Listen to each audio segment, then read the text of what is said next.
నన్ను అడిగాడు ఒక యేసుప్రభు వెలుగును గురించి తేజం గురించి చెప్పమంటే షడ్రక్ మేషక్ అబద్ధంలో ఏడ్చి ప్రార్థన చేయలేదు సార్.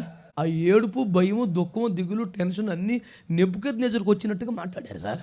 రాజు చిరంజీవికును కాక ప్రోటోకాల్ మొత్తం క్యాన్సిల్. రాయ్ నెబుకద్నెజరు, ఇందును గురించి నీకు సమాధానము చెప్పాలన్నాడు. చింత మాకు లేదు, మేము సేవిస్తున్న మా దేవుడు మండుచున్న మేడబిగల అగ్ని ఉండి తప్పించడానికి సమర్థుడు, తప్పించకపోతే మా ప్రభు కోసం చచ్చిపోతాం కానీ విగ్రహారాధన చేయ.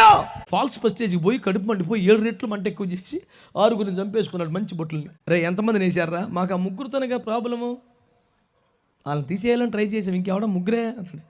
4 కనపడుతున్నారా? పైగా 4 కూడా అగ్నిగుణంలోనే బగబగ ప్రకాశించేస్తున్నాడు. నాకు అర్థమైంది సావట్లే. నువ్వేసిన మంట ఎంత, ఆయన మొక్కలు వెలుగెంత అమాయకుడా. 7 రెట్లు అధికము చేసిన అగ్నిగుండములో దేదీప్యమానంగా ప్రకాశిస్తున్న యూదా గోత్రపు సింహానికి గట్టిగా చాపట్లో.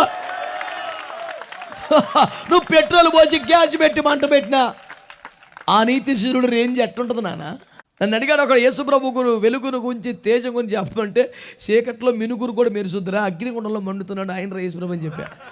ఇంత మినుగురుగు చీకట్లో మినుపురుగా అది కూడా ఏం చేస్తుందండి? తలక మెలుస్తుంది. చీకట్లో మెరవటం పెద్ద మ్యాటర్ ఉంది. యేసుప్రభు అని తెలుసా? ప్రచండమైన అగ్నిగుండములో దేదీప్యమానంగా ప్రకాశించగలగటం. అది యేసుకు మాత్రమే సాధ్యమండి. ఇంకా రేంజ్ ఎవరికి లేదండి, ఎప్పటికీ రాదండి.